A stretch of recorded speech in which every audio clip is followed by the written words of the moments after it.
Mental health की अच्छी recovery के लिए कहाँ रहना ज़्यादा उचित है, प्रेजेंट में या फ्यूचर में या पास्ट में? ऑब्वियसली आप कहेंगे पास्ट में तो रहने का कोई मतलब नहीं बनता, मतलब पास्ट तो वैसे ही हमें बहुत परेशान करता है। पता नहीं पुरानी कौन कौन सी बातें, मेमोरीज वगैरह याद आती हैं, पुराने पुराने बुरे अनुभव हमेशा दिमाग को खाते रहते हैं, परेशान करते रहते हैं। तो पास्ट को तो हम छोड़ना चाहते हैं, पास्ट से तो दूर आना चाहते हैं। इनफैक्ट पास्ट में अड़े रहने की वजह से ही ज्यादातर मेंटल डिसऑर्डर्स जो हैं वो आते हैं, चाहे वो एंजाइटी हो, डिप्रेशन हो। जो हमने बहुत सारे जो बिलीव्स और जो आदतें डेवलप कर ली हैं, उसी की वजह से तो हम परेशान हैं। तो फिर ज्यादा इंपॉर्टेंट क्या है, प्रेजेंट में रहना या फ्यूचर में रहना? बात तो की जाती है प्रेजेंट में रहने की। Stay in the present, be in the present, present moment को एंजॉय करो, प्रेजेंट मोमेंट में रहो, ज्यादा से ज्यादा प्रेजेंट को एंजॉय करने की, भरपूर उसका आनंद लेने की कोशिश करो। जो मेडिटेशन सिखाते हैं, योगा सिखाते हैं, वो ज्यादा से ज्यादा यही एंकरेज करते हैं कि प्रेजेंट में रहना चाहिए।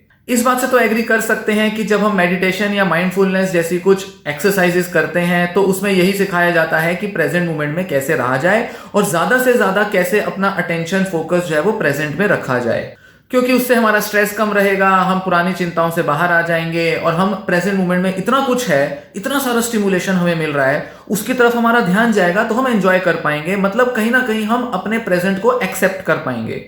तो प्रेजेंट को एक्सेप्ट करना, प्रेजेंट में रहना, ये एक एटीट्यूड है जिसको काफी एंकरेज किया जाता है, जिसको काफी प्रमोट किया जाता है। और ज्यादातर लोग इसी प्रयास में लगे रहते हैं कि कैसे प्रेजेंट में आ जाएं ताकि पास्ट से बाहर आ जाएं।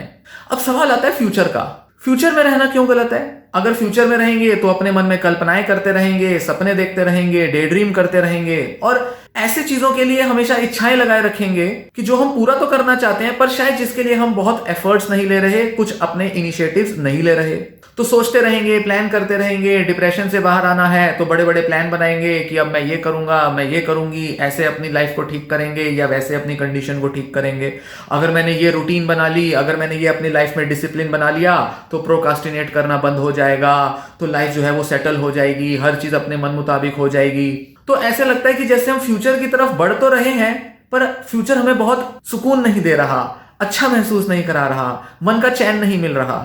तो एक एटीट्यूड है जिसमें कि फ्यूचर में रहना बहुत परेशान करता है, पर वहीं एक दूसरा एटीट्यूड है जहां फ्यूचर बहुत सारी संभावनाएं, पॉसिबिलिटीज, उम्मीदें, होप्स और बहुत सारा स्कोप अपने अंदर समेटे रखता है, अपने अंदर छुपाए रखता है। उस फ्यूचर की तरफ बढ़ना बहुत जरूरी है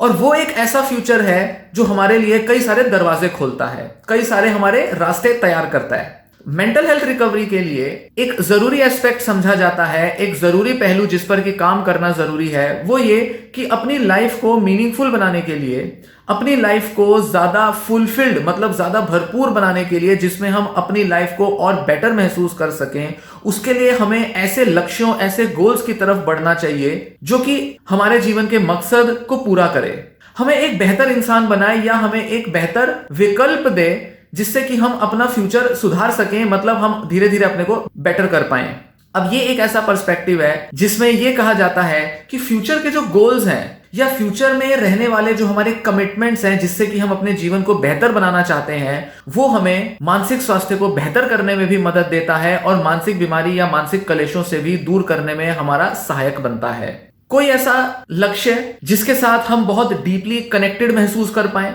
हम अपना एक संबंध महसूस कर पाए, जैसे हम जीवन में क्या हासिल करना चाहते हैं, क्या अचीव करना चाहते हैं, चाहे अपने काम से, अपने परिवार से, अपने रोजमर्रा के निजी जो भी हमारी व्यस्तताएं हैं, हॉबीज हैं, उनसे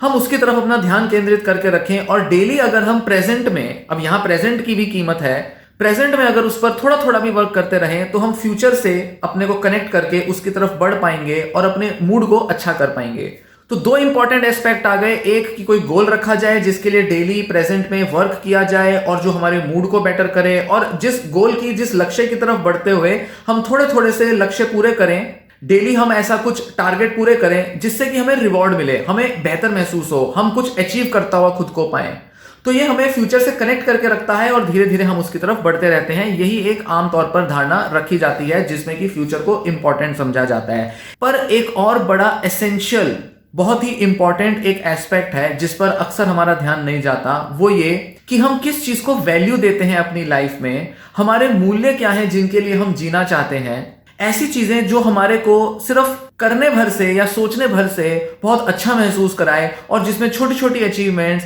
हमें फुलफिलमेंट का एहसास दे, सेटिस्फेक्शन का एहसास दे। गोल्स अचीव करना, उसका एक नेगेटिव साइड क्या रहता है कि अगर वो नहीं अचीव होगा तो ऐसे में हमारी एक्सपेक्टेशन टूटेगी और हम हताश हो सकते हैं, हम डिसअपॉइंट हो सकते हैं, हम और ज्यादा डिप्रेशन में गिर सकते हैं। तो फ्यूचर के गोल्स की तरफ बढ़ना अच्छा तो है, जरूरी तो है, मोटिवेट करने के लिए, मूड अच्छा रखने के लिए जरूरी है, पर उसका एक ड्रॉबैक ये है कि वो अगर पूरा ना हो पाए तो हम बहुत ज्यादा हताश हो सकते हैं और ऐसा लग सकता है कि जैसे हमारे जीवन में जो भी इंपॉर्टेंट था वो सब खत्म हो गया। इसलिए एक रिस्क रहता है। पर वैल्यू ओरिएंटेड लाइफ क्या होती है? वैल्यू ओरिएंटेड लाइफ होती है जिसके अंदर हम जिन चीजों को बहुत मूल्यवान समझते हैं, जैसे कि हमारा परिवार या हमारा समाज या अपने काम, अपने प्रोफेशन के थ्रू हम क्या एक मैसेज पहुंचाना चाहते हैं, क्या एक खालीपन है समाज में जिसको कि पूरा करना चाहते हैं, हमारे जीवन में किस तरह का खालीपन है जिसको भरना चाहते हैं और जो हमें हर पल सेटिस्फेक्शन दे। जैसे कुछ लोग समाज सेवा करना पसंद करते हैं, वो ज्यादा से ज्यादा चाहते हैं कि वो समाज के साथ कनेक्टेड हों,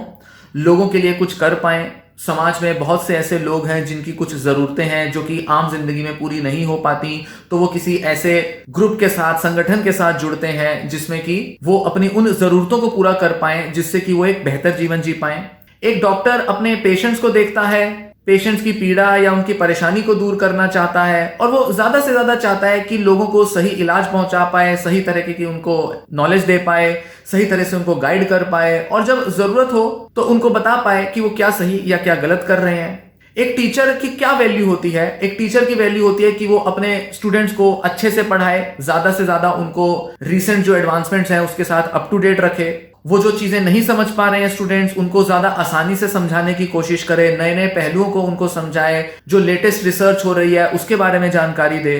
एक पिता, एक माता, एक बच्चे के लिए क्या वैल्यू हो सकती है कि वो अपने घर के लोगों के साथ जुड़ा रहे, अपने घर के लोगों की जरूरतें पूरी करे, उनके साथ इमोशनली, सोशली और पर्सनली कनेक्टेड रहे और अपने थ्रू उनकी लाइफ को भी बेटर बनाए और उनके थ्रू अपने जीवन को भी बेहतर बनाए। तो ये है कि जीवन को बेहतर बनाने के लिए हम किस चीज को वैल्यू देते हैं, क्या हमारे मूल्य हैं। और इस समय जो मनोचिकित्सा है, जो साइकोलॉजिकल ट्रीटमेंट पर फोकस करती है, वो इसी टाइप की वैल्यू ओरिएंटेड अप्रोच के लिए ज्यादा जोर देती है। इसी रास्ते पर बढ़ने के लिए ज्यादा बल दिया जाता है कि मेंटल इलनेस या मेंटल डिसऑर्डर्स को हील करने के लिए ये तो जरूरी है कि हम पास्ट से बाहर आएं,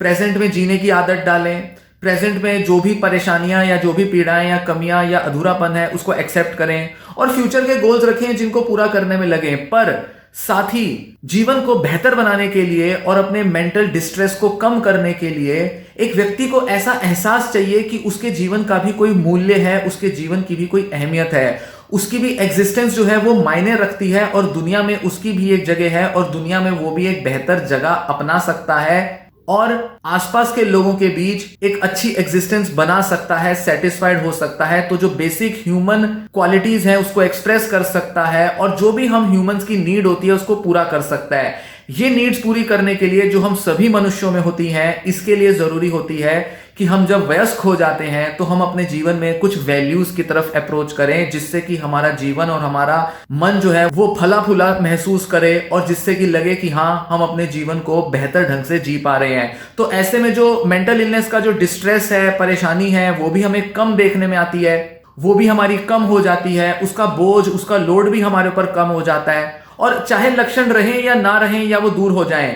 पर हम एक बेहतर जीवन बना सकते हैं। ज्यादातर लोग तो ऐसा जीवन जब अपनाते हैं तो धीरे धीरे उनका मेंटल लोड और मेंटल डिस्ट्रेस कम हो ही जाता है और काफी सारे सिम्टम्स भी कम हो जाते हैं। तो यही एक असली तरीका है जिससे कि कंप्लीट तरीके से, होलिस्टिक तरीके से खुद को बेहतर बनाने में हम लगें और मेंटल इलनेस या डिस्ट्रेस से बाहर आने में भी एक दिशा ढूंढें जिसमें कि वैल्यू ओरिएंटेड लाइफ हमारे लिए एक जरिया बन सकती है।